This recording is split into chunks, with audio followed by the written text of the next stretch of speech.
Balcones' first ever year-round bourbon was an inspiration. It all had to work together. A blend of carefully selected ingredients, Texas-sized pot stills, and creative people determined to find the absolute best way to usher a new whiskey along.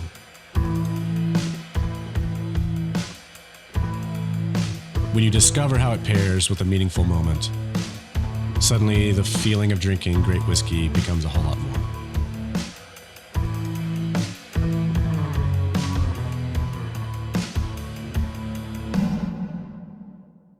Late. Hey everybody, welcome to this week's episode of Whiskey Neat, spirited conversations with interesting people. I am your host, Kristopher Hart, and yes, I don't know if you could see this, check that out, Brendan Schaub, boom. I'm not a shoe guy, but check those shoes out. He sent me a box of shoes, man. Shout out to Schaub. This week I sit down, I'm upping my dad game quite a bit. This week I sit down with Kenny Coleman and Ryan Cecil from Bourbon Pursuit, Matt Rehwoldt from Wrestling with Whiskey, and of course the Bourbon Junkies, Dan and Sean, lifelong friends and just so much fun to drink with, even virtually. So we are doing our version of a bourbon community roundtable, but basically let's talk about all the rumors going around about the 15-year-old the 15-year-old liquid hitting the market being from Beam or Barton or whomever, and to talk about our predictions for the bourbon community in 2021. So I watched an episode of Bourbon Pursuit. I watch every episode of Bourbon Pursuit. I'm such a fan of Ryan and Kenny's, and I liked some of their predictions. I disagreed with some of their other predictions and thought it would be fun to kind of push that issue with them. So I invited everyone on today to talk through all of that.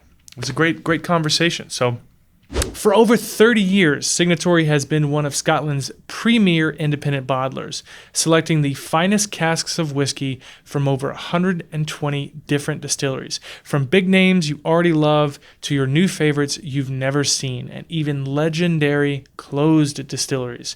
We call Signatory the single malt Scotch whiskey because not only do its bottles come from one distillery, but also from one distillation run and from one single cask, bottled without additives like artificial coloring and at cask strength. So when you pour your glass of Signatory, you're getting Scotch in its most authentic, most natural form. It's the closest you can get to a warehouse tasting without boarding a plane. Signatory Vintage Scotch Whiskey is bottled in Pitlochry, Scotland, and imported by Total Beverage Solution, Mount Pleasant, South Carolina, and must be 21 or older to purchase. Signatory is made to be enjoyed, but please, please, please do so responsibly. Without further ado, please welcome the Bourbon Junkies, Dan and Sean, Matt Rehwoldt from Wrestling with Whiskey, and of course, Ryan and Kenny from Bourbon Pursuit to talk about their new bourbon release, Pursuit United.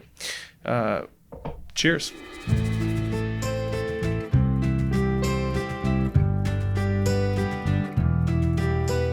This is my first attempt at what you would call a wannabe bourbon roundtable, because we do know that has been perfected.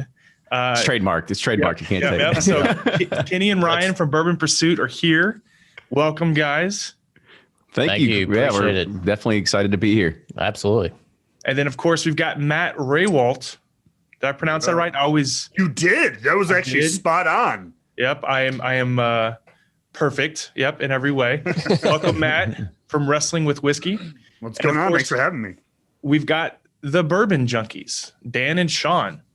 Hello. How's it going? Thanks for having us. Thanks for having us back on after we probably swore too much the first time. I thought we did really well, and then you sent us the list of the amount of times and timestamps. I was like, we didn't do well. We did a bad job. Well, well, no, I mean, I have enough comedians on the show that I prefer to give people the creative freedom to talk how they talk normally, and just hope that it doesn't piss off the station and whoever's re-editing, because the show's got to be edited twice, once for podcasting and YouTube platforms, and then for actual terrestrial radio. They've got to do it from scratch. So they've tried to mark the the cuss words, and a lot of them we can't use at all for radio. So you guys still made it on the air, so you're still good. All right. Nailed it. So there's a couple things that I thought we could discuss today. Kenny and Ryan, being ahead of the game, had the idea to start the Pursuit series a couple of years ago and have since broken into a bunch of different states. You guys have been killing the game and recently released your own blend called Pursuit United. Now, I also recently launched locally on a much smaller scale, a little label called The Prideful Goat. And I thought we could talk a little bit about this. I haven't actually tasted it. I got your media sample, and I haven't even tasted it. So I'm excited to get a chance to talk about it. Don't do it live in front of us. No, I'm kidding. Yeah, this is why save your criticism for afterwards. Yeah, my anxiety just went up. No, I'm kidding. Just have Jack hard cut it to right after I taste it to just changing the conversation altogether. Yeah. So this got awkward. Yeah. So about storming the Capitol. Yeah. All you got to do. I was going to say, all you got to do is start swearing a bunch, and then you can't use any of the review. Here you go. Just hard F's, and it's all gone. No. And then the Bourbon Junkies just crossed 50,000 subscribers, and Matt's been doing his thing. And I'm a huge fans of all you guys. I consider you friends. And Matt was the first celebrity we had on the show. Like you were the first. Yeah. And that does not speak well for your show. well, going back to competitiveness, we recorded it. And I think it was like a week behind or something. And then the episode aired with Ryan and on Bourbon Pursuit. And I was like, dang it. Like if I had known, I would have aired it sooner. So oh man, I'm a big fan of all you guys. So I'm excited that you're here. Let's jump into the conversation. So I did want to ask all of you, cause I know there's been some passive talk and a little bit here and there online about it. About the recent this hobby is full of people that has heard something from someone and haven't on good authority for this, and they've heard that and they've heard this, and it's even gotten to the point where on some groups people are they're throwing out fake rumors just to start stuff, like MGP being bought by Buffalo Trace, I think. So I always am trying to fight against this. Because I don't understand how it happens so often. It's similar to the whole storm the Capitol thing, where in politics we see so often things get kind of clearly be secondhand or thirdhand information and end up being wrong, but no one goes back and tries to, you know what, next time I'm going to question it before I start passing around this rumor. And I would love some more insight, because Kenny and Ryan both, neither one of you are big on actual trying to debate online. Like it's an all-consuming thing that you'd rather just have a drink, not fight online, which is something I admire greatly, because it's something that I struggle with at times. But the rumors that all of these new 15-year things are Beam, or I've heard Barton. I've heard Barton. I've heard one brand out of California that I posted. Said that it was they gave the city, and I forget the city, whatever city in Kentucky that Buffalo Trace is in. Frankfurt, yeah. Yeah. So the brand out of California that's recently releasing 15-year liquid says it's from this city in Kentucky, and the only distillery in that city would be Buffalo Trace.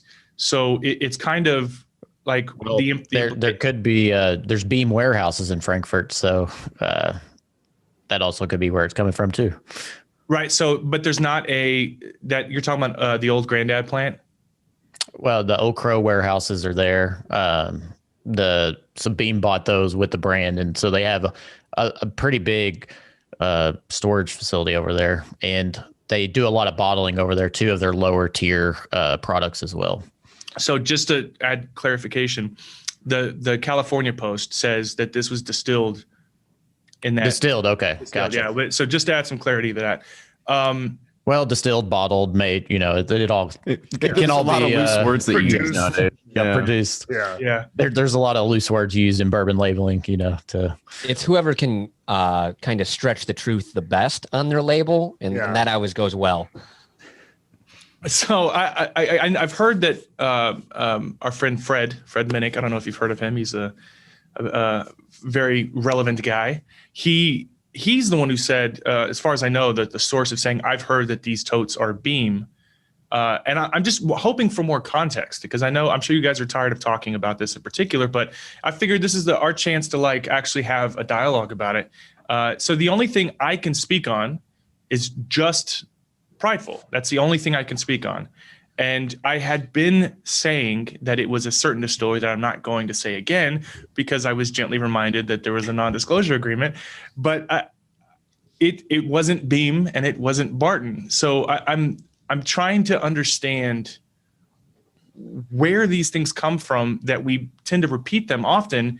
And if anyone from a specific different brand is the one saying it, because I would think that the people who have these brands could speak on where they got the liquid from, or at least where they didn't get the liquid from. You get what I'm saying? I think we're also seeing at the point that even the brands that have them probably don't even know where they're coming from. This is just a problem in the source whiskey game in general.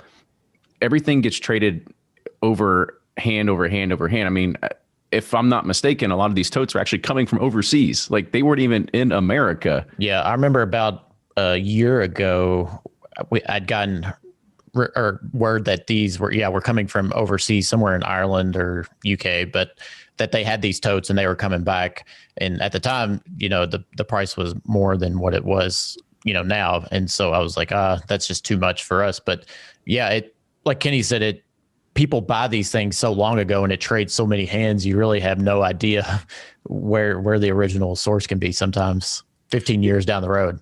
I definitely agree with that, except for in instances in which they stay in the U.S. I mean, that goes back to the whole Four Roses bullet thing. If it stays within the U.S., those things are tracked, right? Like, you can track you're not allowed to change the barrel head, the stencil on the barrel head. If I were to distill a whiskey at one plant and I send it over to another plant, it's got to either stay in that barrel with the same original stencil to where the DSP doesn't change, blah, blah, blah. Same thing with totes. The totes are tracked in the US to where you know where it originally came from. Going overseas, it's a little harder to nail, because they're not necessarily under the same obligations from the TTB, especially if it's being sold elsewhere.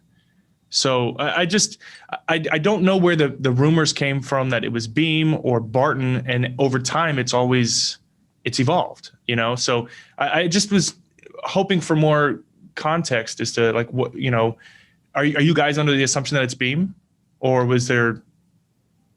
We make no assumptions. Let's make that clear. So we take a very different stance when it comes to reporting or talking about things. That we don't take things on hearsay. We don't talk about things that, even like labels that hit the TTB, like, we don't talk about them on the podcast, because we've been burned before, and something that doesn't come out of fruition, or it's something that we get hit from a PR company. They're like, you probably shouldn't have talked about that. So we always wait for either press releases or something to come out now before we can really officially talk about it. But this is just one subject that, we've been seeing this proliferation of 15-year-old Kentucky bourbon hitting the market.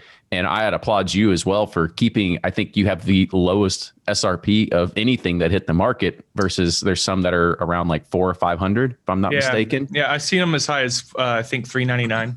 Yeah. Whatever that one, it's like the crazy freaking spiral shaped bottle that says Kentucky barrel strength on it, or something really weird on it. But, this is just one of those things that it's fun to be able to put these out. And I think what you're experiencing now is, there's just people that are hardcore consumers like us that just want to know more about it. The general populace, they're not going to give a shit. Like, they don't care. Like, it's fun to get a 15-year-old product, a 15-year whiskey, but hardcore geeks like us, we just kind of want to know where it's from, where it come from. And I think that all boils down to just the sourced market in general. This is the something that we always have to continually battle, is if we're buying barrels from stocks that companies are continually putting out. I mean, Barton is a clear, good example of that.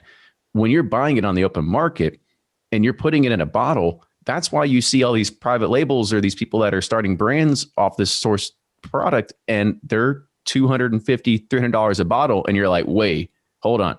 It's Isn't just it 1792 full proof or, or whatever like brand, 60 or that's $75 a bottle. Yeah. Like, so it's a hard, pill to swallow when you're coming from that source market. And that's why I think for us, we try to figure out like, okay, like where am I trying to compare to on like an SRP scale? Yeah. I mean, the bourbon that you guys just released it's perfect in the sense, just right off the bat, like one of the greatest reviewers of all time is a guy named Ralphie. He's still the best. If you go to YouTube, Ralphie's reviews, so educational, so fantastic. But there's just a few things that looking at a bottle right off the bat that indicate there's a little bit more effort and passion behind it. You hit the $60 price point for Pursuit United. Great proof. Like, I'm so excited. I might as well open it now. Did Matt, have you tried it yet? No. No. Okay. I'm excited. All right. When we were scheduling this, I saw Matt and I was like, oh, we should have got him a sample. Yeah. I tried to get I wanted to mail you guys a bottle of the GOAT in advance, and it's been a complete nightmare. So we soft launched at a local distillery here in Houston, and it all sold the first day. And the distributor, as you know, can be a bit of a headache in trying to get the distributor to you're based in the city.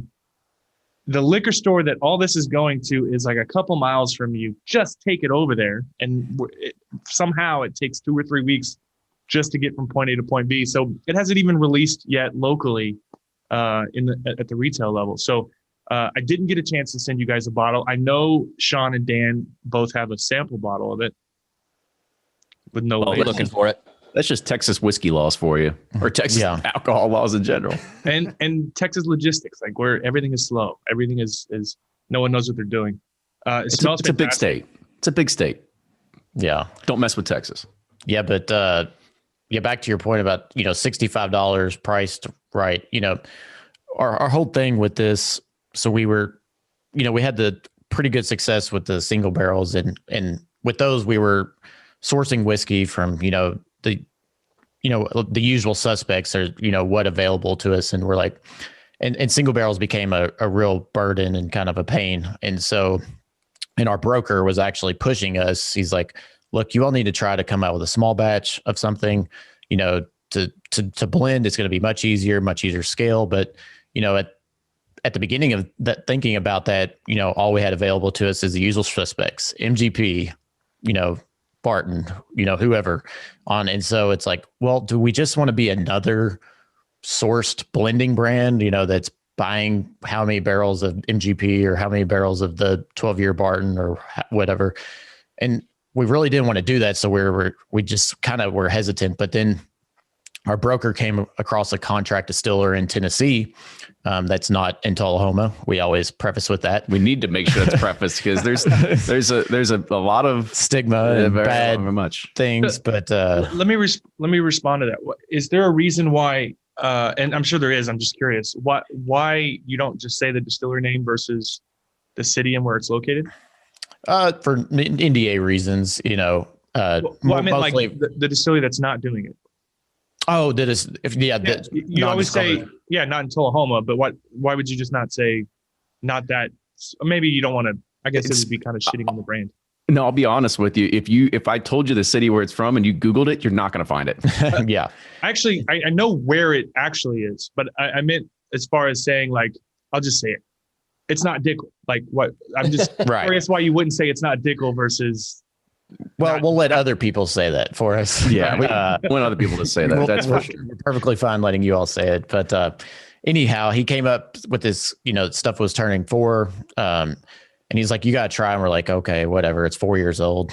Can't be good. So we go and try it. And we're like, holy cow, it's got great color, great dried fruit notes for how young, not great nose, like great profile. It was missing a few things. Like it didn't have like a great finish, had a great front mid palate. And we're like, okay.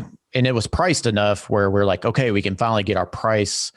If we use this as the base, we can start to get our price to that $65, $70 range. And so we started there and then we're like, well, we just need to blend it with something older. And so we're like, that's where originally thought we were going to blend it with the Barton, the 12-year.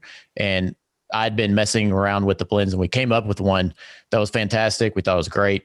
But then the price of the Barton barrels shot through the roof, and we could no longer get that price point down. And two, you don't know how much longer that's going to be on the open market. You're kind of at the mercy. And so we kind of started thinking, well, there's some other 5-year Kentucky, 6-year Kentucky barrels on the market.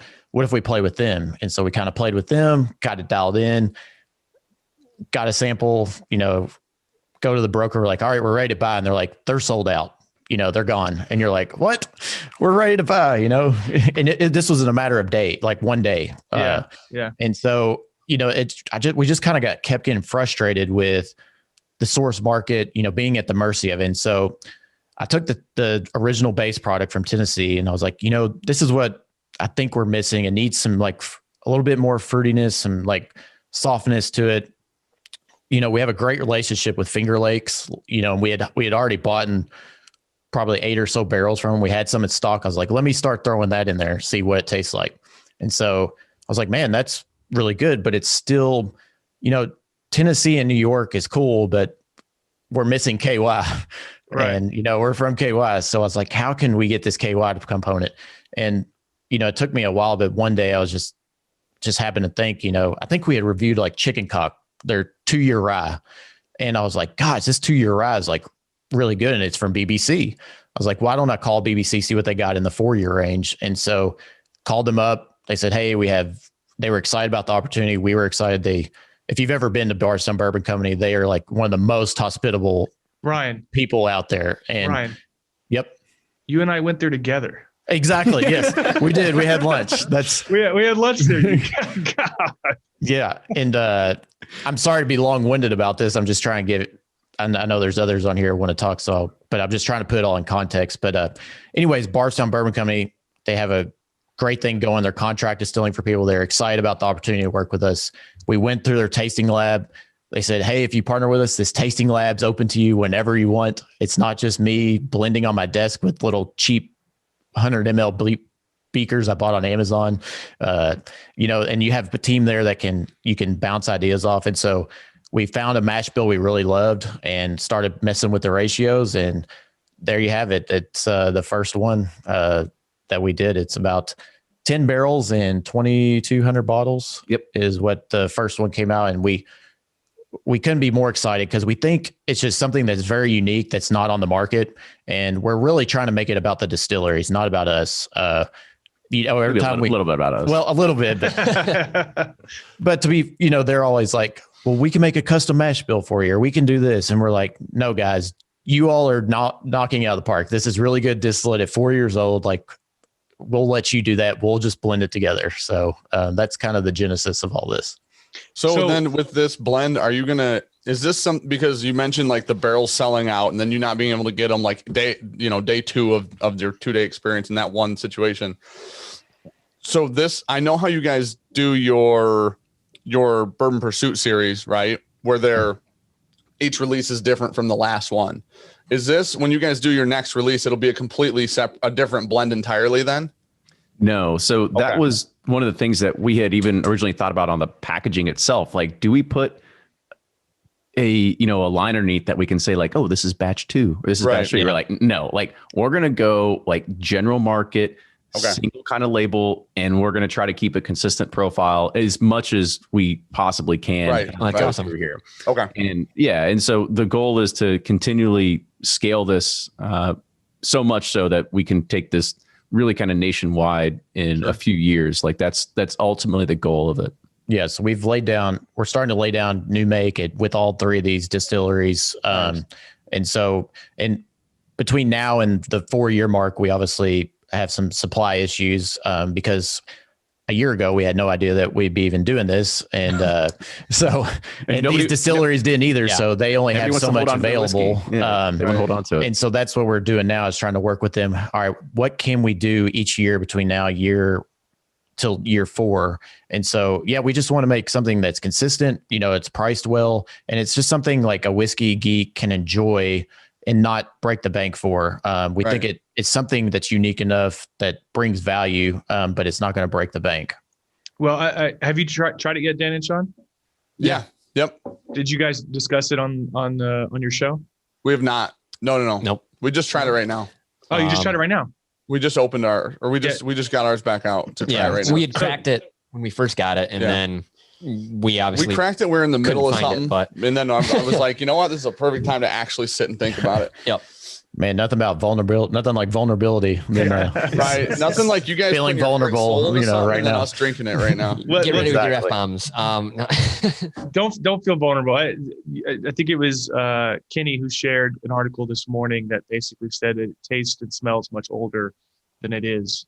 And I have to agree, as far as the nose goes, it smells great. It's got a very old, I would have guessed twice the age. I think the article said that it tastes twice. Now, taste wise, I don't think it doesn't taste 8 or 9 years old. It's definitely got some young oak in it, but. So it's interesting because there's this thing with some New York whiskey, and I don't know which one. I know on the back, I just know on the back here, obviously it says distilled in Kentucky, Tennessee, and New York.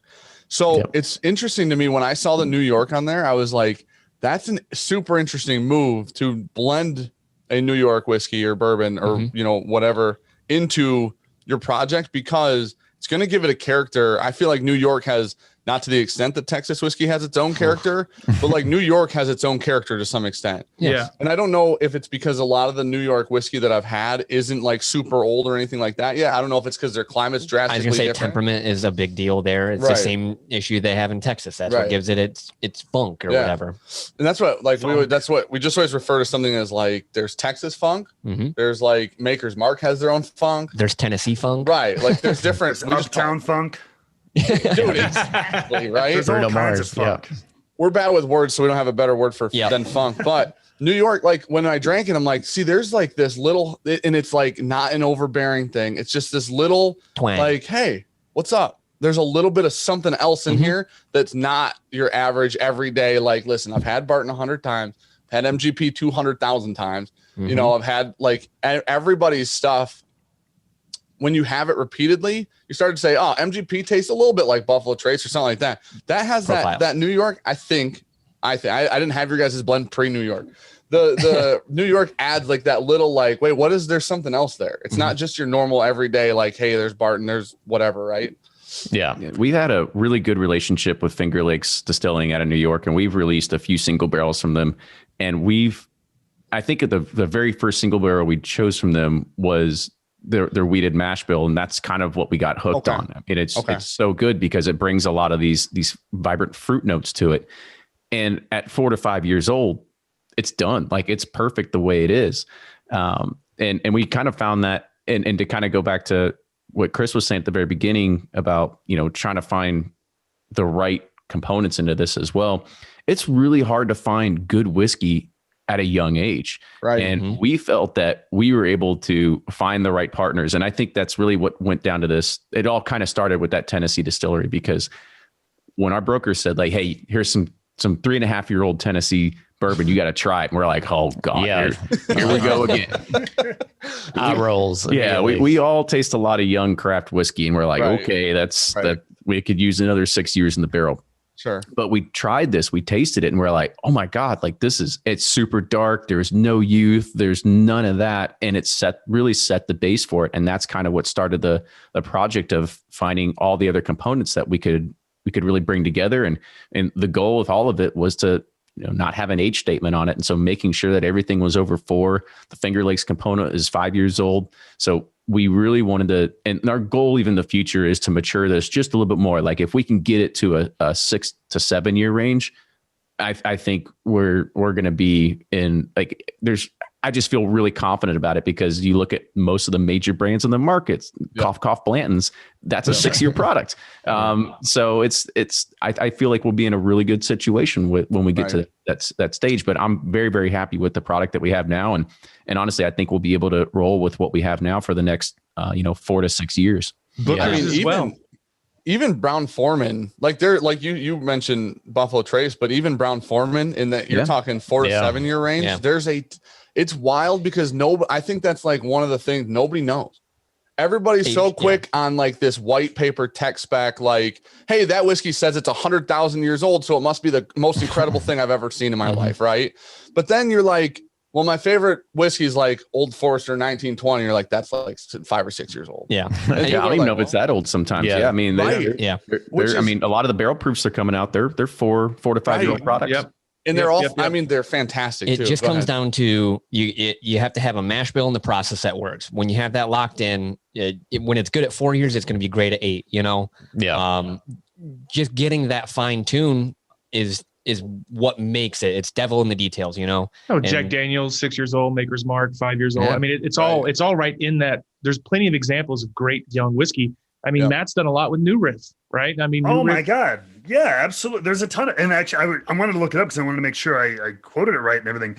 But just the other day, Lou Bryson just came out with that article, Stop Wasting Your Money on Bourbon That's Too Old, talking to a lot of master distillers and stuff like that. I mean, I feel like it's the thing people in the know and in the enthusiast community and everything have been preaching for a long time, is like everyone still leaps after 15, 20-year-old barrels and everything like that. And sometimes you can find a money one, but there's still very little argument that anywhere in that 4, 6 to 8 year, maybe 10 is kind of the perfect sweet spot. And any blend of that, like you said, most of your favorite whiskeys are probably non-age stated, and you know, like you have no idea what's in them anyway. So that's actually one of my like whiskey resolutions for this year anyway, is to try.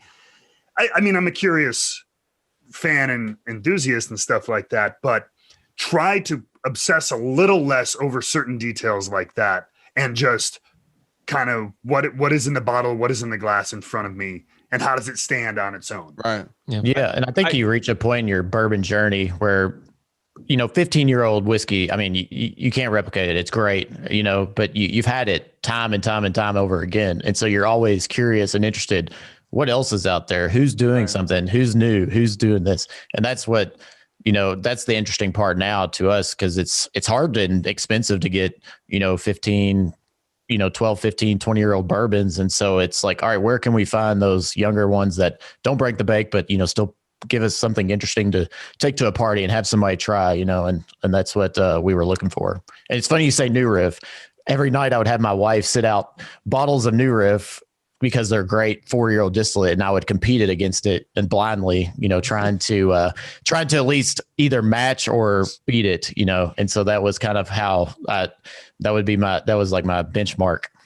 So it's super cool that you guys blended this. I think what you guys, like that was an understatement. What you guys are doing with the Pursuit series was, at least in the podcast and in Whiskey Tube space, you guys were I could be wrong. I think you guys were the first one with your own private label that I'm aware of.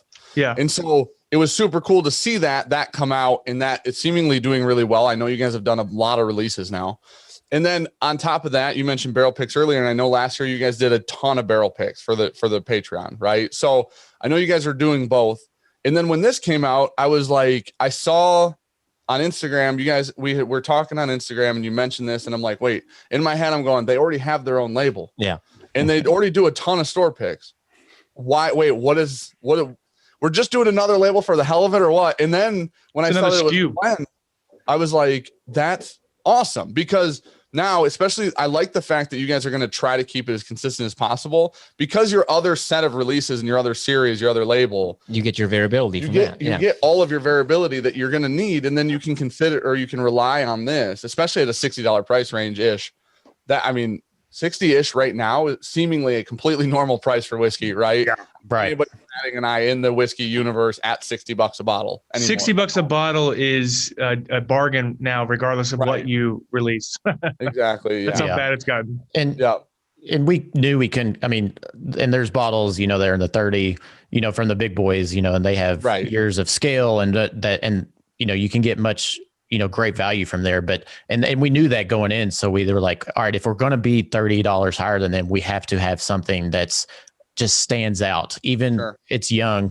And so our biggest, you know, we're like, we gotta, you know, there's some great distilleries making great 4-year-old juice, you know, Wilderness Trail, New Riff, you know, I was even using Willet, younger stuff to compete against. And it's like, we got to be, compete with those guys. That's kind of where we're trying to find our niche. And we're trying to kind of copy off the Willet family estate model, where the Pursuit series will be, unique single barrel offerings, kind of like the Willet family estates. And then this will kind of be like our Johnny Drum, or, kind of an everyday offering. It's better than Johnny Drum. Definitely. Well, I appreciate that. And I actually like Johnny Drum. I do too. Johnny Drum is fantastic. It's if we're going to be honest, I think it's better than a lot of other similar priced Kentucky offerings. There's a great distillery out of Kentucky. I won't say who, that does a pretty good job with rye, but wide variability in their single barrels. And I've always said that I think it would be an exceptional rye at $60 versus. Yep. I know who you're talking about, and I completely agree with you. You really, when he just went, yeah. The price used to be $120 a bottle, and now it's like $60, and so significantly perfect at 60. Right. And there's a lot of them like that. There's a lot. I think there's a lot of fantastic ryes out there, but the whole reason Prideful was the cheapest SRP was because I do think we are getting to a point. For a while, a lot of distilleries were removing age statements, and prices are going up and going up and going up. And now a lot of them are bringing those age statements back and realizing, like specifically Knob Creek is not having the greatest time or easiest time trying to go from 15-year-old barrel picks for $45, $55 to just doing its own SKU in a box for $100. It's not like, it's not the same as it, I love Booker's. And it's proof down, those. Yeah. And it's not cast. Yeah. That nice 100 proof. Booker's is, I think, objectively great, but it's too much. It's, they originally wanted to go from $50 a bottle to $100, and then they backtracked a little bit. The only one making great decisions is Brown-Forman, in my opinion, currently. Yeah. Jackie Zykan is, I talk about her all the time. She's fantastic. She's a whiskey superhero. Yeah, she does no wrong. And she's doing everything she can to connect the bourbon community and what we want and what we're looking for. Yeah. People look, Old Forester picks are pretty good, but please give us the cask strength ones. And within a year or so, and then of course what Jack Daniels is doing, that rye that was just released is off the charts. Gosh. Off the charts. Love that so much. It is ridiculous. There was a lot of hype for us because we had several people that tried it and were like, it's fantastic. And we're big Brown-Forman fans. And then we're like, all right, well, we had a little bit of hype, had it, and it was like, what the heck is happening? How is this coming out of Jack Daniels at $65? Yeah, we bought. I don't know how many expensive ryes we bought this year. Everyone we could buy, we bought. We like the Owl and Carter's. We had the High West 16 year that came out. The Carter's, all these. That 16 is damn near perfect though. Are you talking about the High West? Oh yeah. It is literally. I'm such a High West fanboy that I shed literally several tears. It was embarrassing when I drank it for the first time.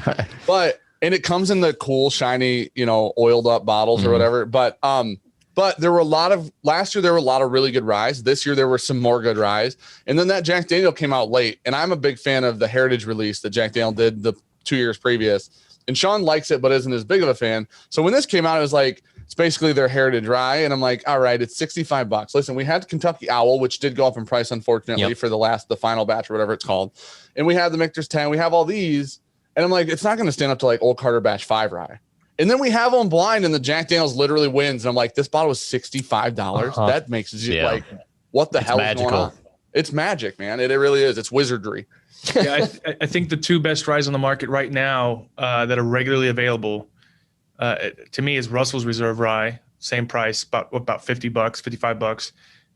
And then, the Jack Daniels. But anyone who got a hold of a distillery only 375 that they sold, I think last year, the last couple of years, knew that Jack Daniels had some of the best rye out there. That's the Tennessee Taster you're talking about. Yeah. And I'll be honest, I'm not a big fan of the rare breed rye. I think it's completely what? It's I don't think it's as good as Russell's Reserve Rye. I think if I'm not mistaken, correct me if I'm wrong, but I think rare breed is $10 more expensive and younger, and Russell's is older and $10 cheaper. Wait, hold on. Are you getting on that age statement bandwagon we just talked about right now? Nope. There's no age statement on it, right? No, but your reference. Okay. No, listen, I I don't like. This is gonna be an unpopular opinion. Russell's Rye I like Wild Turkey 101 Rye a lot. Russell's Rye for me just doesn't do. I don't know what it is. There's something about it. And Rare Breed Rye came out, and I had way higher expectations for Rare Breed Rye because Rare Breed is so damn good. And I thought Rare Breed is one of the greatest values ever created in whiskey, as far as I'm 100% agreed. It is. And I was expecting the same exact experience with Rare Breed Rye, where it was like, this is going to be one of the greatest rye values in whiskey ever. And it's not that. I don't think personally. Wait. So we're in agreement. You don't like Rare Breed Rye as much as you expected. I don't like the Russells either. Fair enough. Fair enough. I was about to say, there's like some like inception of like making everybody like not like something. Then they like, wait, I do like this. Somebody sent us an incredible message the other day. I think it was a YouTube comment, but they were like, I see what these guys are doing. They're talking shit about all the really good whiskey so that it's all left on shelves and then they can buy as much as they want. And I'm like, we're not smart enough, but that's a really good idea. Like that's the anti-Fred Minnick move. That's the opposite of what Fred does. Fred ruins his hobby for us by making everyone scramble and everything becomes allocated. I mean, that is truly a sign. Last time I had, so I had Ryan and Fred on together. Kenny was somewhere, I don't know. But Fred, I think he's a legitimate candidate for Bourbon Hall of Fame. I mean, look at what Chuck Cowdery's in it. And I don't think anyone's done more. You don't know who Chuck Cowdery is? I really don't. I'm sorry. I don't. It's okay. It's a joke. Really? Oh man, Chuck's a legend. Yeah. Listen, he's one of the original whiskey writers. That's right. He was pre-Fred Minnick, but instead of an ascot, it was just a pretty face. Fred. I can barely read, so this is why I'm out of the. If you've ever watched any of our live streams, you know why I read and Dan just sits there and is pretty. We have to talk about for a sec that Fred Minnick's face was just on a giant billboard.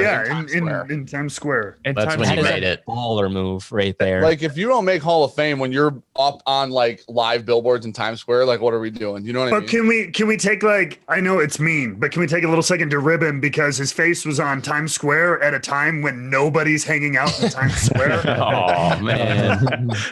He was basically on the AM station of Times Square billboards.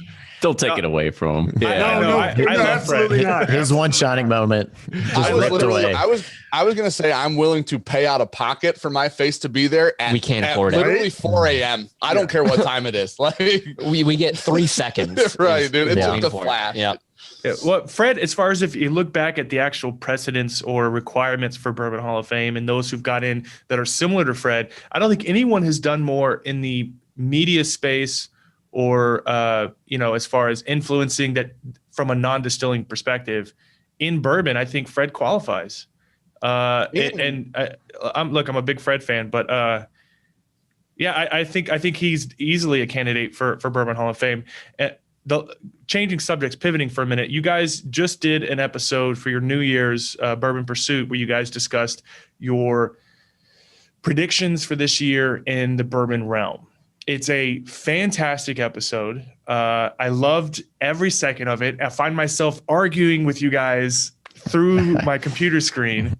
And you guys made a prediction, but I don't think you're considering one factor. So I want to get into it. Do you guys remember what your predictions were, Kenny and Ryan? Well, mine was talking about, we all know that celebrities and bourbon are starting to go pretty much hand in hand now. Everybody, either you're a country singer, you're wanting to get your hand into a label, everything like that. I had made a low bar that said 5 new celebrities were going to come into it. I'm thinking it's probably going to go to 10 or 20, but I did say that at least one is going to be a rapper. Ooh. So I know that Ian Somerhalder, and I can't remember the other guy's name, Vampire Diaries. Ian Somerhalder. Yeah. Yep. Oh. And then the guy that plays Stefan in that show, they're doing Brothers Bourbon. That's coming out from Vampire Diaries. Yep. Wait, what's their market? We were supposed to do an interview with them twice. Our last 2 trips to LA canceled first before we came the first time, and then this last time we were there the day before the interview he canceled.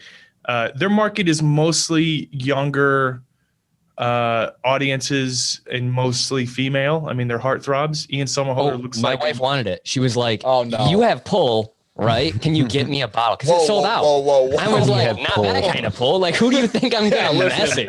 Yeah, they're not sending us. No. Listen, we could dress up though. Yeah. We could look like 25-year-old like hotties. No, you can't. Realistically. Oh, I just want to see you in drag now. I don't know the price point. I don't know the price point they're looking for, or he's looking for. Both of them, but I think it's 4-year-old MGP. Okay. Yeah. Fairly young. It's at 80 proof as well. Oh wow. So if it's under 50, I think it might do pretty well. It's tough. It's with the celebrity brands, and I think I can't remember if the Bourbon Junkies covered it or if Ryan and Kenny covered it, but someone was talking about launching a celebrity brand. You can launch a brand off celebrity, but you can't sustain it if it's missing something, right? If it's not good, if it's overpriced. Sweet and Cove. There's a few factors, right? You could do great and sell very well a particular brand at your launch, but people aren't going to go back and buy it again if it's too expensive or whatever. So I agree with Kenny. I do think there's going to be quite a few more. But the great thing about that space is people try it, and when they fail, they move on with their lives. Drake could have been the most perfect guy for bourbon, and Virginia Black was straight garbage. Yeah, 2-year-old, $80, 80 proof. In a perfume bottle. Yeah, right. Yeah, it was awful. But yeah, I know Brendan Schaub's got his whiskey coming out. I'm hopeful for that. And Chris Hart, it's got his there's another celebrity getting in the game. You count. Well, here's the bummer part. Chris, I don't want to talk bad about the guy. He's a great guy. Love the guy to death. Whiskey sucks. He made it really hard to find. I'm going to be honest. Yeah, I'm blaming him for that 100%.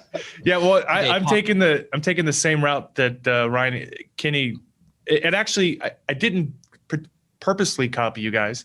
It started with coordinating HBS's barrels. It's as long as I don't have to front any money, I'm happy to do barrel picks and set them up for the group.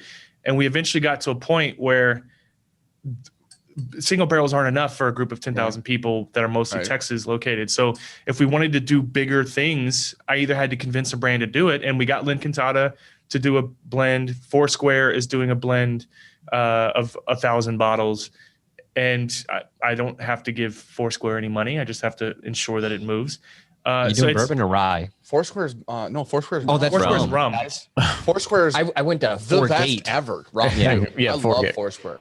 But if we're gonna do something and it requires upfront money, then I've got to it's got to be a thing that I do myself. So Hey everybody, I want to take a quick moment, take a pause in the show, and talk to you a little bit about Waterford Irish Single Malt Whiskey. This is an exceptional, different farm to glass, grain to glass, single farm, single origin Irish whiskey that sets itself apart and does everything it can to prove that terroir in whiskey is a real thing. You can check it out at glassrev.com/Waterford today.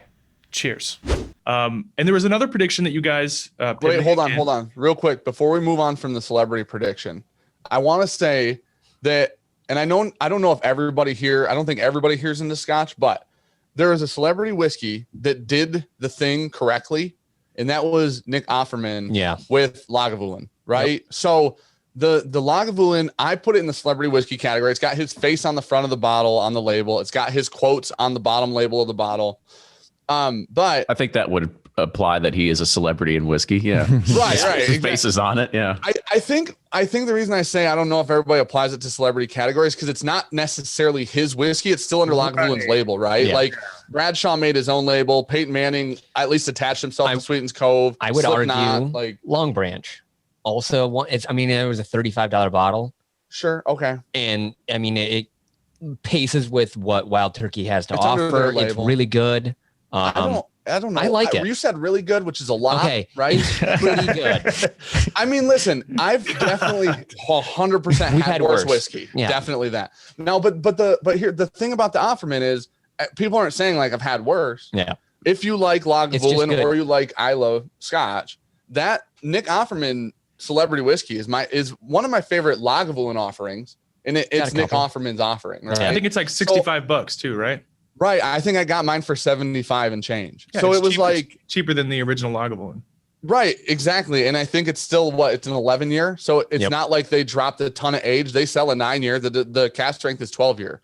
So I hope moving forward in celebrity whiskey, I hope what some of the celebrities do, some of them hope they're actually into whiskey, because I think that's why Nick Offerman did his that way, is because he truly loves Lagavulin. It's not, a lot of these are money grabs, right? Because bourbon is getting bigger or growing up or whatever. And so I hope with the celebrity whiskey comes more Nick Offerman type whiskeys. I hope it's somebody going to a distillery they love. I hope it's somebody who loves Brown-Forman, going to Brown-Forman, working with Jackie and the team over there. And they would say, hey, I've already got this project going on. Would you be a part of it? I hope that's how it works. We'll see. But if you think Matthew McConaughey is difficult to get an interview with, Nick Offerman is impossible.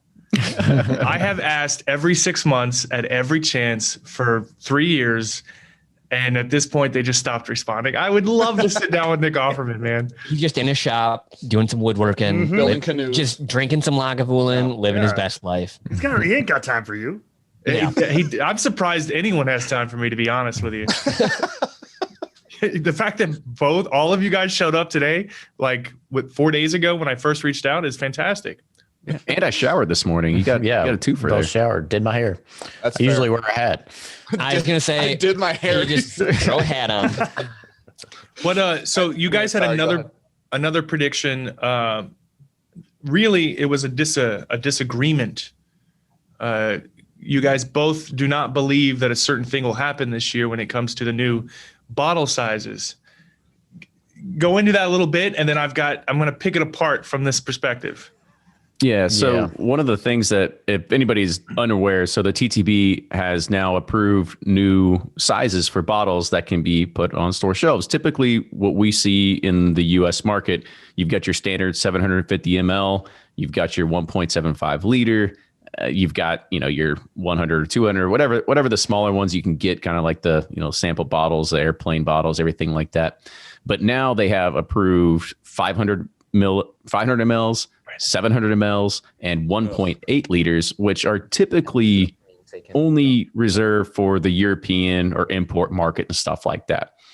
Now, my prediction, and I also want to take this I saw this prediction somewhere on Facebook where somebody said, well, all these companies, what they're going to do is they're going to now move to a 700 ml bottle, and they're going to keep the price the same. And I said, there's no way that's going to happen, because nobody understands what it takes to go through the packaging process, especially at a large brand, to sit there and say, oh yeah, let's go ahead and change our packaging to remove 50 mLs and keep the price the same, when there is so much that happens between that's a packaging, big bottling, everything like that. Right. I would almost argue it depends on the brand. Wait, hold on. I want to hear because Chris said you two were arguing about it, right? Yeah. No, not an arguing. No, sorry. What I mean is that we are in agreement. Chris, I think, is probably disagreeing with okay. us. Sorry. And I assume people are thinking, along the lines of BTAC or Pappy or, something in that regard, where it's a something that's widely, they have mass distribution of it, but they want to able to capitalize more price per unit. And something other people don't think about is that when you buy glass, if you're getting a custom made glass, odds are you've already paid $50,000 for a mold. You're not going to go repay $50,000 for a new mold to bring something smaller. And if you're buying off the shelf, not everything you're getting off the shelf comes in all these varying sizes. So I agree with you in part, and let me draw a line here. Line up with Chris on this one. So any brand that only makes 750s, sure, they're not going to go through the process of reordering, changing that whole thing, redoing packaging from the start. I agree with you completely. But there are a lot of big brands who were already buying smaller bottles to send overseas to the European audience. So Buffalo Trace already makes 700 milliliter bottles. Mm-hmm. So they could essentially just stop ordering 750s and adopt and order larger quantities of their 700s, something that they were already doing for the European audience. And then, boom, they've already made the shift without any major changes or costs associated in packaging. So I do think it's definitely possible for anyone who is already bottling at 700 milliliters for the European audience and for anything they send overseas. I agree that I don't think anyone that's doing it here and I know many people may not know this, but a lot of your 700 milliliter bottles from smaller brands here in the US are actually 750s for Europe. There was a European broker that reached out to me about the rum for my bottling company. And he basically just said that they've got to be 700 milliliters to come over here. But really, as long as the part that says the bottle size is on the label, not the bottle itself. So I was like, oh, okay. But yeah, that being said, I think that's the one thing you guys were not considering in that prediction. I think that if they're already doing it, then they wouldn't be changing anything, Well, it does make scale to go uniform across all your product lines. And that way it doesn't really matter. Yeah, you could ship it to Kansas, you could ship it to somewhere across the world. The other thing that also needs to be taken account to this is upstream. What does it look like at the distributor level? When you need to make a change like this, there's paperwork, there's Excel files, there's their database that has to be updated. It's going to change their case pricing. It's going to change what the retail tag looks like on the shelf, what they're charging to your retailer at the same exact time, unless they're not changing that. But they do have to change something within inside of their systems that says now this is 750 and not a 700, not a 750 anymore. So there are some upstream things that still have to happen. I'm not going to say that those are big hurdles, but there still are. It is when you're dealing with Texas. You got to go in there and they have one of the slowest ABC departments of anyone we've dealt with. But I could just imagine being a brand trying to redo all the paperwork with them. It would be a nightmare. But I'm sure there's some Mark Brown or some smart CEO, some bean counter that's going to do that cost benefit analysis and say, yes, it is worth the juice is worth the squeeze, or no, it's not. And I think that'll be the issue, right? Yeah, it's like some CEO is going to make that decision, most likely, or a team, CEO and a team, whatever. But at some point, a company just says, we're Sazerac. Yeah. We have the money to do all that. We can do it if we want. If they can do it long term. I don't think it will happen, but to say that it's not a possibility seems far-fetched. We have a 700 mil blends here. Yeah. And it's not from this country, clearly. Yeah. But there's no, now, obviously, we don't have 700 mil Rock Hill. We don't have 700 mil Stag Juniors and stuff. Now, on the flip side of the whole argument, right? Hear me out. If they switched BTAC to 700 mils from 750s, 500 seems like it's too little. But if they switch from 750 to 700 mil BTAC, you're not going to walk past it. And they could make 20,000 more bottles a year, I'm in. And you keep the price the same. I'll still pay whatever around retail. Keep this in mind, Dan doesn't understand math. So I was going to say I think 50 mls is a stretch to make another 20,000 bottles. I'm exaggerating things. I'm making up numbers in my head. This is kind of one of those things. Let's just go on a ride, right? Someone did make the comparison. Someone did the math, and if they were to switch to 500 milliliter bottles, which is essentially a 25% reduction in bottle size, it would double the amount of bottles. I'm in. I'm actually in, honestly. If that's you're going to pay the same $100 if you see it. But here's the thing. I just paid $50 for a $375 a sack. Is Kenny doing the math? I can see them doing. I know we're trying to do. I'm that. wait a second. You reduce it by 25%, but it makes 50%. So I felt the same way at first, and I challenged him. I was like, "You're bad at math," and then he showed the math, and I was like, "That actually makes sense," because what you're not just reducing it by 25%. You're reducing all. Like, let's say they make 40,000 bottles, and if they were all packaged at 500 milliliters, then instead of 750, it would double the amount of bottles. So you're taking. I don't think it would double it, make it 50% more, right? Right. No. But that wouldn't be double. Sorry, that's what I meant to say. Sorry. Yeah, gotcha. If you did 40, it would add 40,000 bottles. It would turn it into 60,000 bottles. I'm still kind of in though.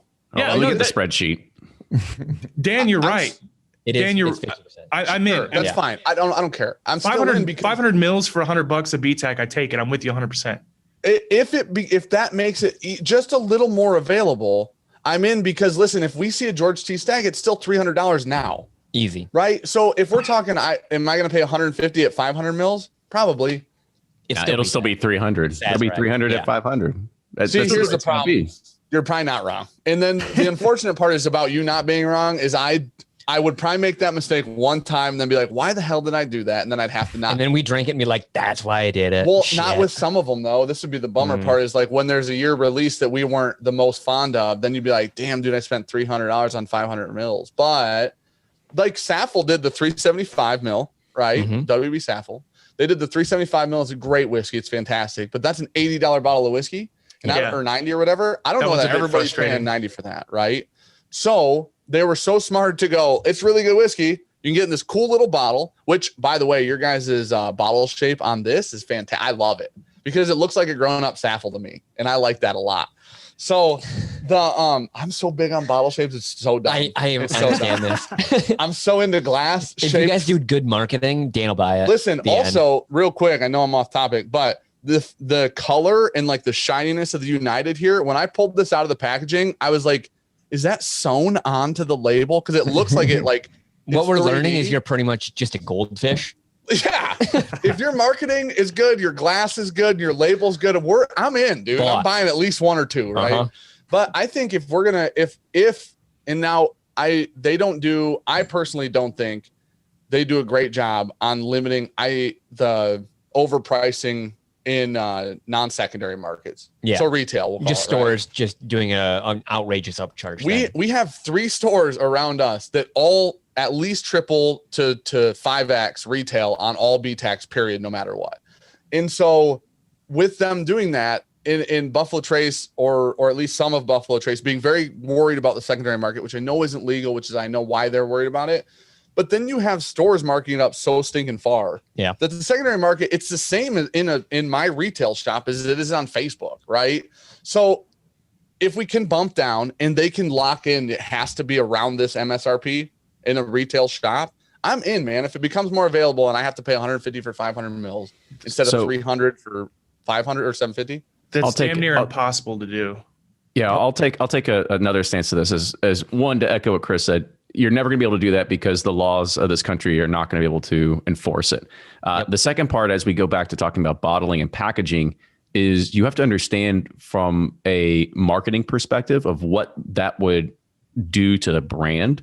That if you go and you package these up in 500 mLs and you go look at a bar, you'll be like, oh, look at it. It's like really like Rudy when he runs on the field. Like, look at him. He's so small. People are, it's going to look bad on the brand. Like they want to be big, bold, and tall. Like that's what they want to go for. And especially when you're looking at a bar with a bunch of other bottles, you don't want your antique collection, your pride and joy of the company, of the best bourbon that you put out, to look like this little miniature thing. Like you just don't want it to look like that. So that's why I would venture to guess that even from a marketing perspective, they wouldn't do it. I'd also flip it and say, like, look at the old Fitz, the half barrel. That's a 375. You open that up, you're looking at a sexy bourbon. Angels are singing. Yeah, like so. If you're looking at a bar and you see something that's listed at $50 a pour, and you look at the bottle and this wee little thing, you're like, that must be some special shit. Well, think about Old Forester birthday bourbon, the squattiest bottle of all squat bottles on the market. Also, that was a tough call. I just said that Brown-Forman doesn't do anything wrong, and the birthday bourbon bottle shape is pretty rough, man. Yeah, they started it back way in the day. You can't turn around now. It's the worst pouring bottle on the planet. I swear 100%. To God. Yeah. Do you know how many times? Go ahead. I was about to say, by the way, if you didn't know, once you start getting into this world and actually start sourcing glass, you can actually buy the birthday bourbon bottle and do your own label. Yep. I'm in. Somebody sent us Southern whiskey or whatever. Yeah. Somebody sent us some of these, and they're definitely the same shape. And it's a craft distillery. I can tell you exactly where to get it from. So the one thing I'm thinking about though on this, and kind of the other opposite, we're talking about like, are the big brands, are they going to change? Are they going to start shrinking it down from whatever?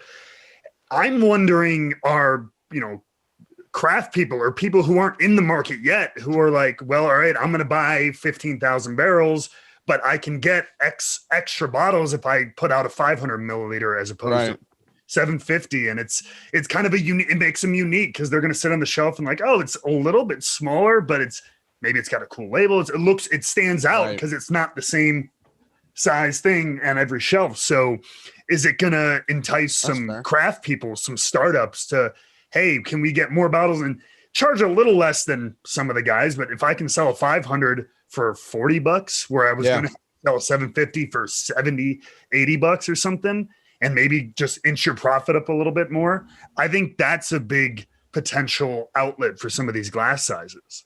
Yeah, that's a good point. It definitely appeals for the craft guys to help them make a little bit more profit per bottle. It's a standout too. Well, seemingly one of the things in craft, maybe not as much today as it was like 2 years ago when it seemingly like there are 800 million craft distilleries launched at one time. But one of the things that seemingly was happening was they're all making, obviously there's time. Like you guys were just talking about with the United Series, like you guys laid down filling a 4-year gap. So now you have a 4-year gap. And so one of the things a lot of craft distilleries were obviously dealing with was like, let's make vodka and gin because we don't have to age it. It's cheaper to make while we age like a whiskey for 4 to 6 or whatever years. And so a lot of the, or source, right? Those are kind of your options. It was clear liquor or source MGP or Barton or whoever, or Dickel. So it was one of those things that it was like, now if we can do 500 mils, we can make way more money on source whiskey because we're only doing 500 mils. Then when we switch, we can keep it at 500 mils and keep making more money. That's really, that might, I mean, on top of it helping Dan's mind right with now. Your bottom dollar on craft, it might help a lot with, there are a lot of places that didn't get a lot of MGP because they got into the sourcing idea really late, right? So a lot of the MGP they have right now is 5 or 6 years old, not 12 or 13 like a lot of people had. And they don't have as much of it anymore. So being able to bump down, we literally know a distillery that doesn't have a whole lot of MGP left, that had quite a bit. And so if they can bump down to 500 mils from 750 or even 700 mils, you're saving some whiskey, whether it's 50 mils or 250 mils, you're saving some whiskey. So if you can do that and still put out your MGP product, which is making you a lot of money right now, that would help a ton with overhead. And it helps with selling like your new product too. Like as a consumer, if I can buy a 500 ml and try it, it's not as, the cost of entry is not as intimidating for me. And so it makes it more appealing for me to give it a whirl. I do agree though. I think Kenny's point about Sazerac's marketing department wanting to stay, not to be, we want to stand tall. And to be honest, I do think the BTAC is the crown jewel over the Pappy line for sure. Yeah. Although in my personal taste opinion, but the other side of that, it would be more financially beneficial, especially to the distributors. So in Texas, we have a real problem with something called inducement, where the distributor will ask a retailer, you want a bottle of Handy, then bring in 10 cases of Wheatley vodka, or bring in X amount of cases of Fireball. Inducement is completely illegal, but it is a bargaining chip for the highly coveted stuff. So if you did all of a sudden had 50% more bottles to bargain with, then it long term, even in the short term, I think you would see, as we do know with Buffalo Trace, is all their products sell to get the rare stuff. Yeah. So if there was 50% more, that many more cases of Wheatley vodka or Fireball or any of the other Sazerac products that are used to force a store into, Blanton's is a big one, right? I mean, I know many stores, it's like, you want 3 bottles of Blanton's, then X amount of this. Just the word inducement just sounds like you're. It sounds like I'm going to the doctor to get something popped or something. Like I'm going in for my inducement. You're about to have a baby. I didn't know the term for it, but we know a store owner very well here locally that he's talked about that before. Well, illegal, but it's pretty much common practice you want this bottle. I mean, just to throw Sazerac under the bus again, I guess. You want this bottle of whatever, BTAC, Bland's, Rock Hill.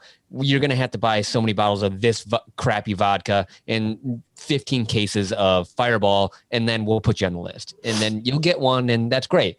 But you're now sitting on all that inventory of 15 cases of Fireball. It's great, but... they'll still sell. It's like college kids love that shit. And I don't think it's Sazerac. I think it's the distributors. It's a distributor. Sazerac Sazerac's been, to their detriment, keeping the prices the same and lower on these. It's brought a lot of this drama upon them. But it's just. Yeah, the Fireball sell, but maybe not the Wheatley vodka. I don't know. I've not had much of it. Let me defend the distributor as well, because a lot of times it's not the official stance of that distributor. Boo, but this it's usually the sales rep, right? The sales rep is given some bottles to give to their best customers. And what that sales rep will do, I know of, Buffalo Trace, they can't really do anything that the distributor is forcing stores to take on more of their products. However, the one time they will step in is whenever it's not a product of theirs. I know a store locally, like right after Hurricane Harvey, in order to get a case of Blanton's, just 6 bottles, they had to bring in 10 cases of Devil's River. And how'd that go for him? What's that? How'd that go for him? Yeah, well, they brought it in. Yeah, I mean, and it was NASA liquor. Yeah, so it's one of those things that if the brand does find out that their bottles are being used to sell their products, they will definitely step in. Right after Fred Minnick put Henry McKenna on the allocated list, I know a store locally that had to bring in the coffee liqueur by Patron. And when Heaven Hill found out about it, they were like, no. Like, you better not be doing this. And it's like a lot of times it's a single rogue sales rep who's trying to get the most out of these bottles and not the official stance of whatever distributor you're working with. So a local shop here, I was in the store when he was on the phone with the, I don't know who it was from the distribution company, but we're about throwing people on their bus. Give him a name. No, I don't know the names. He's on the phone with him. And we were chatting, and he's like, just a sec. And he picks up the phone, and I can hear the guy on the other end of the call.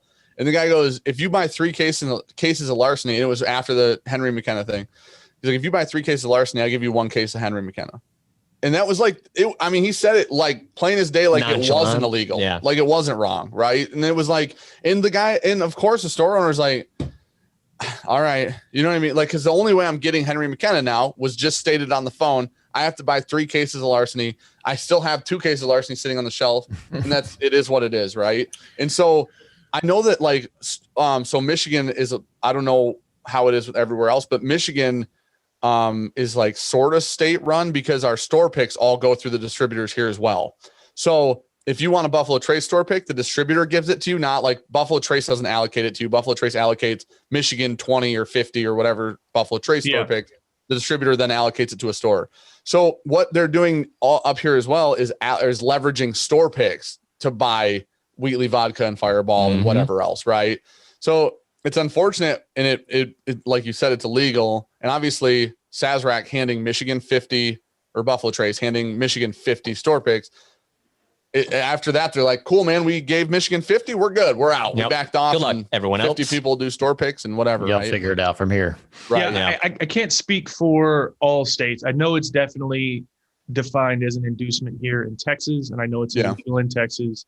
It's illegal here too. The way around that, from a legal perspective, is you can essentially, the way barrel picks work in Texas is you assign it to a store as an order before it comes in, because technically, legally speaking, they can't not offer, like, if something is in the warehouse and you call in your store and you call and it's there, technically, unless it's pre-spoken for, it should be made available to all liquor stores.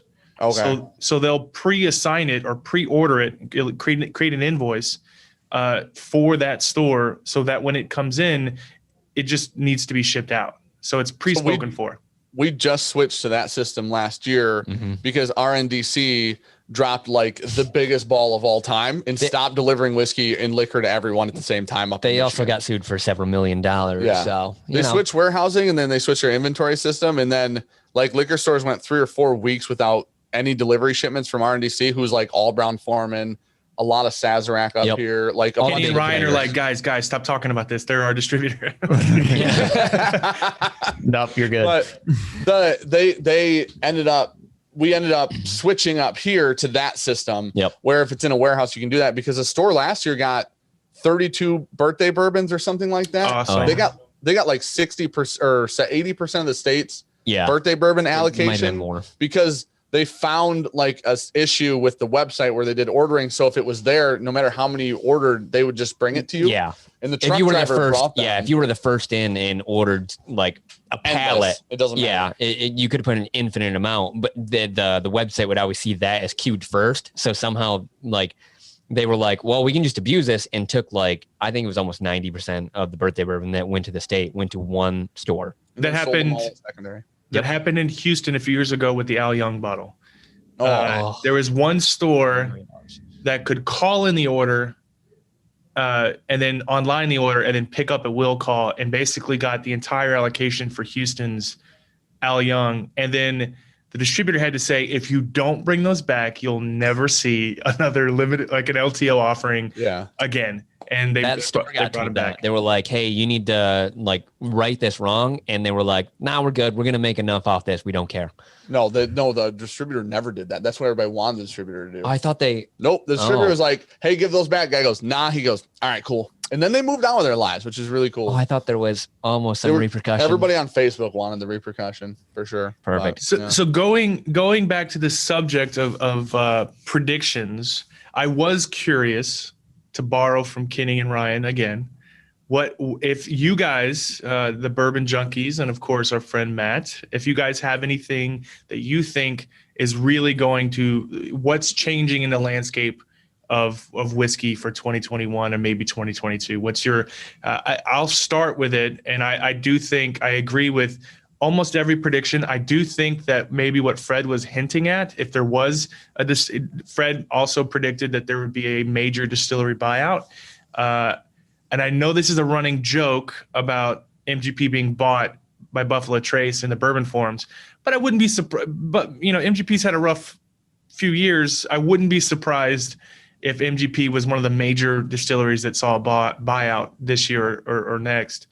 And I agree with the celebrity thing. I agreed with all of the predictions except for, I think it was, I forget who it was, but somebody predicted Brian with his Heaven Hill entry proof. Yeah, that was wild. Yeah, there's no way. Yeah. Yeah. And the fact that I couldn't remember, but you knew exactly who I was referring to, that's how crazy that was. There's no way Heaven Hill is going to lower their entry proof. It just doesn't, no. But are there any predictions that you guys see happening in 2021? Oh, for sure. Easy. Weller will put out a new label to which no one will be able to buy, and that'll be that. I expect at least 2 or 3 personally, but 6 new Taylors. Yeah, exactly. Yeah. They just, the Warehouse C 10-year just came out. Yeah. No, I got approved. Eagle Rare. Yeah. Well, Eagle Rare. I think that there's going to be a bunch of like wild barrel finishes. I think we weren't fans of the Angel's Envy, the Mizunara cask, but I think Buffalo Trace has already been approved about like with some Mizunara cask thing, or they're doing something with a Mizunara cask. Do you think more experimentation will be done? I think so, because it's getting to fruition that people a few years ago started doing some crazy things. I don't even think most of it's not even that good, but people will pay for it. Yeah. Woodford's Masters collection is not often great, and it's often over $100, and it's often purchased. So yeah, I think like Masters Keep is doing, I don't know that theirs is necessarily experimental, but it's off their normal beaten path, right? I think there's companies doing these types of releases every year, like Jack Daniel's does a Heritage and stuff like that. And people are buying them, and people will pay up. People will pay more than $100 for them, and it's a one-time release. And you haven't had it. Parker's Heritage Orange Curacao was $150, and people bought the shit out of it, and it was terrible, right? Yeah, they really jumped the shark with that one. They jumped the shark, as some would say. Come to find out, I made many old fashions with that because that's all I did. Yeah, honestly, it gave me nostalgia because I always used to eat those chocolate oranges. Circus peanuts. No, chocolate. Oranges. Yeah. Oh yeah. And it kind of tastes like chocolate oranges in a weird way with alcohol in them. I hate to give Wade a reason to feel anything, but he took a bottle of Early Times bonded and did a blind experiment, adding orange curacao directly to the Early Times bonded, and put it up against Parker's Heritage, and it blew it out of the water. Okay, all right. In a true blind, it was pretty bizarre. I do think. Do you guys? I know this has been discussed too. Do you guys think that? Or I don't think. I know Early Times just sold. I wouldn't be surprised if we eventually saw barrel picks for that. I think it's going away. Well, I mean, that goes back to the very beginning. Why do you think it's going away? The rumor mill. So everyone wants to be first on what they're reporting. Right. Yeah, because if you're right, you're the forefront. Everyone now listens to you. And you get your face on the Madison Square Garden going around with what Early Times is going to do. Sure. That, it's contract distilling. It's going to go away. They're mixing in light whiskey. There's so many rumors going on. So I don't know what to believe. I think it's going away. I don't. So let me tell you why. Let me tell you why that's crazy. No. It's a 150-year-old brand. They would never do that. Early Times is this current iteration in the 1 liter bottle was designed specifically for case movement in bars. It was not meant to be a bourbon enthusiast bourbon. It was meant to be a bar bourbon, a well bourbon. You're at for a bar, it's $20 for a 1 liter of 100 proof bourbon. It's perfect for cocktails, and they sell a shit ton of it. The fact that they sold the brand is extremely surprising to me to begin with. But I think there has been a ton of chatter about it within the bourbon community. I wouldn't be surprised if it turned into barrel picks, but it's definitely not going away. I would bet you your whole setup, your camera, your mic arms, everything, that there's no way they're getting rid of Early Times. I bet it absorbs into a different line. I'm not sure they know what they're going to do with it, but they're going to do something with it. You wouldn't pay that much for a brand to squash it. And there's a lot of time to figure that out too. What's Brown-Forman doing with all that money they just got from selling the Early Times line? Like, I am assuming it's not a small amount. What are you doing with that? They're covering the losses from Jack Daniels for the past year. No, it's true. No, because of COVID. Oh yeah, because of COVID and trades or tariffs. Yeah, tariffs are killing it. Because that's their number one export, and Jack Daniels just got hammered. I just assumed it was to pay for the Woodford Reserve Baccarat. That's true. $2,000. We need some cash up front to pay Baccarat back for these nice decanters. There's no, and listen, I could be wrong, and I'll say I was wrong inevitably if I am. He never will. There's no way in hell that one of the greatest value bottles in whiskey ever. Just a second. We got Dan's son coming in. It sounds like. So this is what happens. Wait, Dan has kids? Yeah, Dan has 2. Somehow. Does the state know this? I got 2 receipts. He claims 20, but he's got 2. Okay, so there's no way in hell that Sazerac, which is one of the companies marking their own products to secondary to some extent, Weller Antique going to 60, Special Reserve getting bumped over what secondary prices were. There's no way that they decide to keep Early Times bottled and bond, one of the greatest values in whiskey ever, period. $22 a liter. That. There's no way that they keep it a liter or they keep it bottled and bond, or there's no way that it stays what it currently is. Because Sazerac isn't that company seemingly. Yeah. What I don't know personally, I don't know what they put out that's anywhere that they haven't been kind of toying with changing away from a value. Special Reserve was a fantastic value product at what, $18? Yeah, I think I bought one for $19. And now it's $40 in Michigan. Yeah. Antique was a really great value at $25, and now it's $50 or $60 in Michigan, right? And that's not the only stuff they've been toying with and playing with price-wise. So I don't think they bought Early Times to keep it as the best $22 liter of bourbon on the planet. I don't think that there's any way they keep it that way. I think they see there's value in it. Heaven Hill's done the same thing where they jack the price out of a bottle everybody loves. They changed the label, and now it's apparently a $50 or $60 bottle with one more year of age on it, right? I think the Early Times, I think that whole situation changes. Whether they just keep the bottle the way it is and make it $40, I could be wrong. I don't know this. I don't know if they're contract distilling from Brown-Forman. Are they making their own whiskey now? Like, what are they going to do with that? They're taking the stocks that were allocated to that particular brand as well. So what happens when that runs out? Well, then they backfill with their own stuff. I mean, that's typically what we're going to see happen. And honestly, I don't think we're going to see anything happen with the brand in 2021. You've got years to be able to figure this out. Still, right. At least 3 to 4. Yeah. And they will do something to protect the heritage of the brand. I mean, it is a brand that has a good stake in the history of American whiskey. And so I would eventually see something happen to it, but I don't think we're going to see it this year. Let me ask you guys this. Do you think Sazerac takes it and maybe tries to, and I don't know if this is like a bold thing, everyone knows them as the kind of high-end whiskey group. I mean, do they try to revitalize their kind of middle bottom shelf, portfolio, as it were? They already tried to do that with Benchmark, didn't they? Yeah. That's what I mean. They bump that up, kind of like just really more of an option to that. So have Early Times replace Benchmark.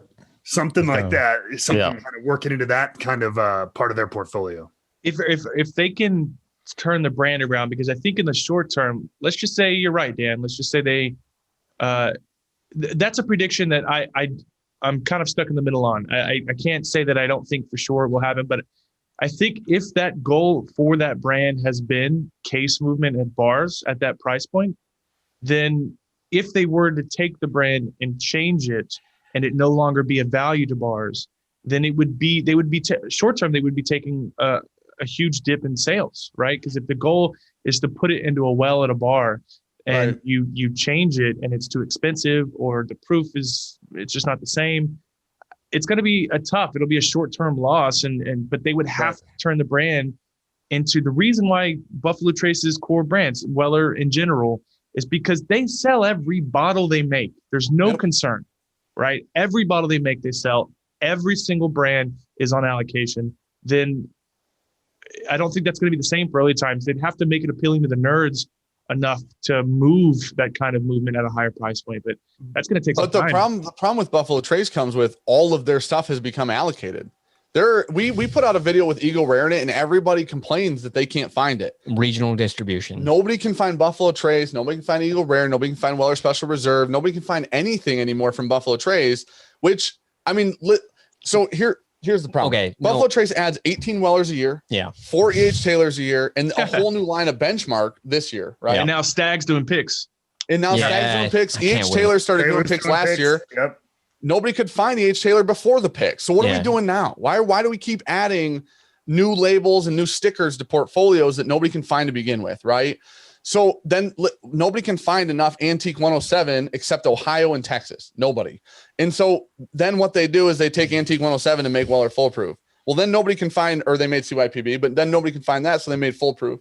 So nobody can find Foolproof. Now they made single barrel. There's a single barrel. Like the pumpkin spice label isn't known for like treating the people with all the whiskey they want and need, right?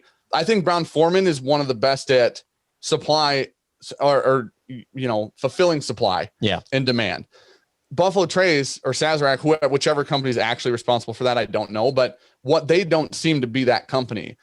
Early Times under the Brown-Forman label made sense that you could go find Early Times for $22. Old Forester Rye is $25 and everywhere. Right? It also blows my mind to say that Early Times is that like well whiskey. The amount of people that we've turned on to Early Times or have never even heard of Early Times Bottle and Bond, it's like, oh, wow, that's a great value. I've never even heard of it. I've never thought about it.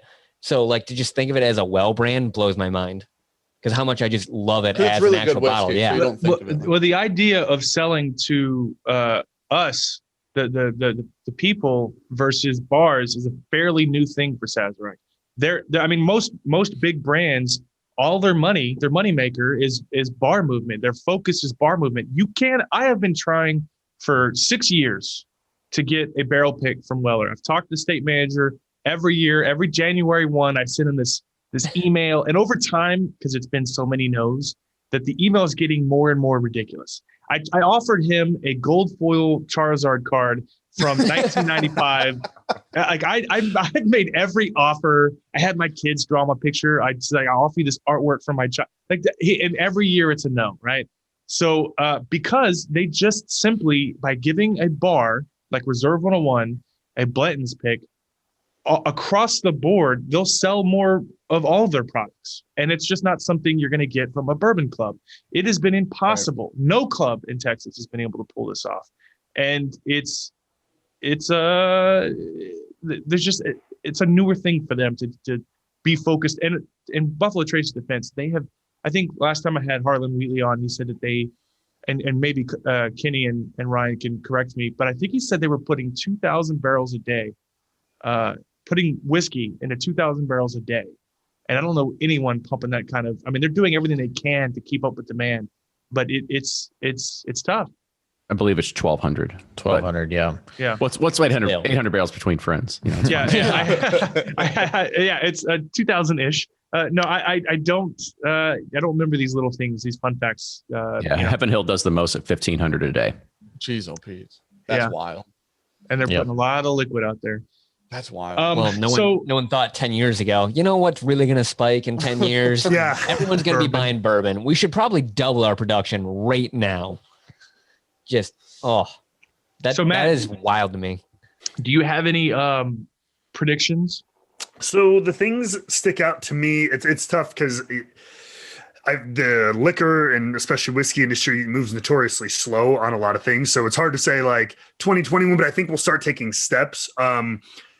Just outside, I think that, I mean, you guys talked about on Bourbon Pursuit, but I think the RTD market is going to continue to explode, I think. And I think even despite all the tax issues that you guys had brought up as well, I think we will start to see more like, I remember in England seeing the old canned Jack and Coke, like it's an export thing, but I think we'll start seeing things like that here, even if it is a hair more expensive than White Claw and things like that. I think they're going to take a shot on that, especially as people are continuing to stay home and wanting things easy and simple and available to them in their own homes and or at the store. So I think that is going to continue to grow beyond the malt beverages. And I think we're going to start seeing true cocktails from the big guys, I think in some way, shape or form. And I think the next big, I don't think we're going to see anything concrete, but I think we're going to start again in this same kind of pandemic environment, major steps towards direct to consumer shipping from distilleries. I don't think we're going to get anywhere this year, but I think we're going to see legislation introduced or stronger pushes towards it. And so I think by the end of the year, I have a feeling, like I said, I think we're going to take a couple of big steps forward given the current climate of everything. Okay. Well, Go ahead. I was going to say I had to pull out my Jack Daniel's whiskey seltzer as you were talking about the big guys getting into it. We got sent these, and they're not great, but it's a Jack Daniel's seltzer. Mm-hmm. Yeah, they're a crazy moneymaker, those things. The only thing that I worry about with those is anything that has any business model that relies on super small profits and a high monthly overhead, like RTDs. It's you're hoping to make a decent markup in perspective to the cost of the retail cost of a can, but you're hoping that those pennies add up to dollars over long term by selling thousands and thousands of cases of it. That makes me nervous because that's the same model as restaurants, and as we've seen, bars and restaurants operate off of super thin margins, and a lot of them have been crushed by the pandemic. I say that, but then breweries and liquor, everyone's been, sales are through the roof for the consumer at home. I don't know. I think you're right. I think we'll see more RTDs for sure. I do think we're going to see more. When people talk about the bourbon bubble, I don't think we're in a bubble per se. I think we're more, there's a lot of brands really trying to capitalize on the 15-year, the older stuff at crazy high prices. Sweetens Cove is atrocious to me. It's atrocious. It's so heinous. And I think you're going to see a lot of those brands who got their foot in the door, like Kentucky Owl was, that shit is everywhere. No one is buying it. It's sitting on the shelves. It's like the celebrity brand thing. You can launch it, but over time, there's going to be I think you're going to see the return of a lot more older, age-stated, at lower prices product on the shelf. I mean, I could be wrong, but I think we'll see kind of bourbon level out a little bit, hopefully, for a better pricing at older age statements. Yeah, and we can save this argument for another show, but I disagree. It's still that's okay. And I said the same thing 4 or 5 years ago, and we're still just beginning, unfortunately. But fortunately and unfortunately, so but we can definitely talk about that on another episode. Yeah, my attempt at Prideful Goat was to do that. So you can have inexpensive 15-year-old bourbon at $100, give or take. And now we're just at the market that $60 is an appropriate price for your bourbon. So, but it's a great bourbon. See what the future holds. I know we're running out of time. I really appreciate the sample of Pursuit. I thought it was totally fantastic. Absolutely worth the $60. Yep. I'm excited to see the direction you guys head into and what happens the next few years, because I think you guys are just getting started. I think I just asked you guys the other day when you're going to quit your day jobs. and it's getting there. As soon as that whiskey ages. Yeah, it was like, this is going to be a continual release for the next few years. We're aiming to keep it around 10,000 bottles if we can for the next few years. And then once our whiskey actually comes of age, we'll be doing close to 90,000 bottles a year for this particular brand. Jesus Christ. That's wild. And that's the whole point of contract distillation, so we could scale this puppy. Yep. And so we're very happy to have those partners with us. And then we can also expect a United Rye blend to come out at some point. Oh, nice. Yeah. Yeah, I saw there was some. Well, I don't want to put it out there. We'll talk off air. It's okay. It's all good. Yeah. So what do you got coming up, Bourbon Junkies? I know you guys just crossed 50,000. Matt, what's in the chamber? Where can people find you? Let's get all your promotional stuff out there. Yeah, we hit 50K, so we're quitting. So Yeah, we had a good run. yeah, it was a great time, and we had fun. We appreciate everyone's time and support. We're out. I don't know. So we have plans for 2021 that couldn't happen in 2020. So we'll see if one of the hopes and dreams in 2020 before COVID stuff happened was like your celebrity brand. Yeah. yeah. I'll see you in 2027. We're getting a celebrity though, like an actual celebrity. But so one of the things that we were gonna do was go and start like being on podcasts and like expanding to different platforms and stuff like that in 2020. And then COVID happened, and then travel kind of obviously got shut down. We were planning on having a meetup for the channel, and then COVID happened, things like that. So last year, the channel's about 2.5 years old. Last year, one of our main goals was to do a barrel pick with our name on it. And we got that done. Yeah. And it was a nightmare, and we had, because we live in Michigan, and it sucks when you live in Michigan, but we did get it done. This year we've got different partners that we can do barrel picks through now. So we don't have to deal with the Michigan aspect of it anymore. So we can do a bunch of those if we want. We have some other plans that like we've been talking to patrons about. We'd like to build a new building. There's stuff like that. So yeah, very cool. It should be a wild year. Yeah. I can only hope that things continue the way they're going. Yeah. If not, Dan will get us canceled, and then I just go back to work. Yeah. If we hit 55,000 subs this year, we nailed it. You know what I mean? And Matt, what's going on with you? Where can people find you? First of all, I've been super excited to just be here with you guys. I feel like I sat back for a lot of this because like I'm in the presence of people I all admire and look up to in this whole space. I'm still like a bourbon baby. I realized today I've only been drinking whiskey for less than 4 years. So like this is just cool to have conversations with people like you guys. But for me, it's just kind of like continuing what I've done over like the last year or so like that. I'm still very new into the space, but Wrestling with Whiskey is on YouTube and Instagram. And in the last half of last year, we have a small barrel club on Patreon. And so we're about to go pick a new riff. We just picked a 1.8 Untitled series last year and a Woodinville. Got nice. 2 or 3 more lined up coming up this year in the early half of 2021. So hopefully seeing that grow and everything like that. But again, just pretty much look up Wrestling with Whiskey on any social platform and you will find my lovely bald face. Love it. Kenny and Ryan? Yeah, so we've got a lot of good plans. I mean, we kind of told you what's happening with the Pursuit Spirit side, so we're really looking forward to doing that. We're actually heading on a plane here relatively soon. We're going to Woodinville to actually go select more barrels that will be coming out as Pursuit series, and we'll be going back down to our broker in Tennessee as well to even pick out more barrels for Pursuit series. So there's gonna be a lot of cool stuff that's be coming out with that line. So we're gonna continue doing Pursuit series. We're gonna start seeing kind of some rumblings of Pursuit United Rye. We're going to hopefully have our next bottling of Pursuit United be in probably about mid this year. We're expecting around 8,000 bottles for the next run of it. So it'll be about 4 times the size of what we did in this one. Yeah. And we need Matt to come with us to wrestle with the people that have the whiskey to sell it to us. Yeah, because this is our guy. I've never been in a situation where you're begging someone to sell you something. And, that's just the way it is in this business. But go ahead. Yeah, and on the podcast side, we're very fortunate, very glad of the trajectory and being kind of at the top of the game for where it's at. And honestly, for what we're trying to do with the podcast is I'm trying to scale back a little bit because I felt like I put in way too much time, and we tried to really spread ourselves thin of trying to do lots of different things. And we're kind of going to focus really just on the podcast and really making that the best it possibly can be. And we're currently in our recording week right now. So we've got 2 more to do. Yeah. So we've got a lot of podcasts that are coming up here that will be. My head already hurts.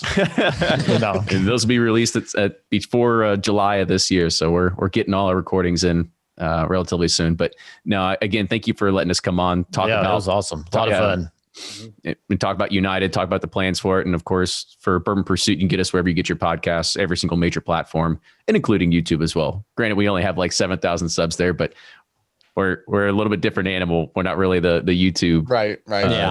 Yeah, we'll let you guys be y'all do a good job. Yeah, y'all kill it there. Yeah, we couldn't top you guys. So. Hey, wait, I have a quick question before we move on or shut it down or whatever. Where can you purchase this at? I was going to say, what's your distribution? Yeah. Yeah, absolutely. Thanks for bringing that up. So we sent a much good better host than I am. we sent a good portion. Chris just back there drinking whiskey. Yeah, he's having a good old hanging time. out. No, I'm kidding. Let somebody else take care of the hard questions.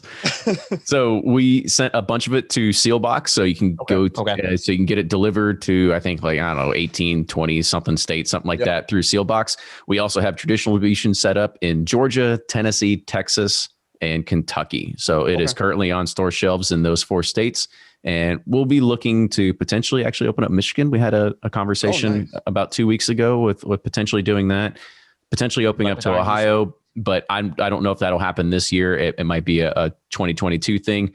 It's even blessed, I guess, is the best way to put it. We got a email from our distributor in Kentucky yesterday. He goes like, we sold out of all the cases like within 2 days. Like, can we put another order in next week? We're like, yeah, we'll sell you all the whiskey we don't have. It's like, and that's, and I used to, you go around and beg people to sell you whiskey, and you're like, what do you mean? Why can't they just give us a few barrels? And now you get it. It's like the demand. I don't have any. Yeah, it's not just us. It's just bourbon in general. So American whiskey in general.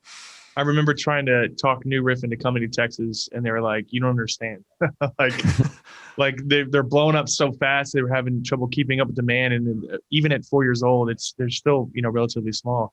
It's so crazy. I'm so excited for you guys because you're doing everything you can. The bandwidth that you guys are able to manage, the number of episodes you do, even if you have the guy from Dallas on, whatever his freaking name was.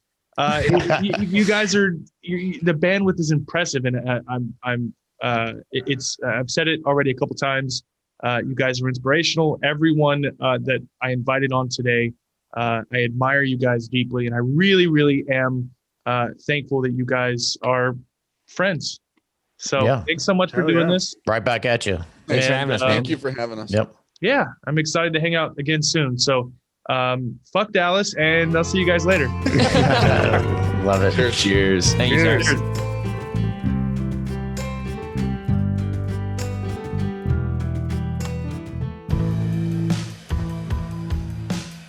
Balcones' first ever year-round bourbon was an inspiration. It all had to work together. A blend of carefully selected ingredients, Texas-sized pot stills, and creative people determined to find the absolute best way to usher a new whiskey along.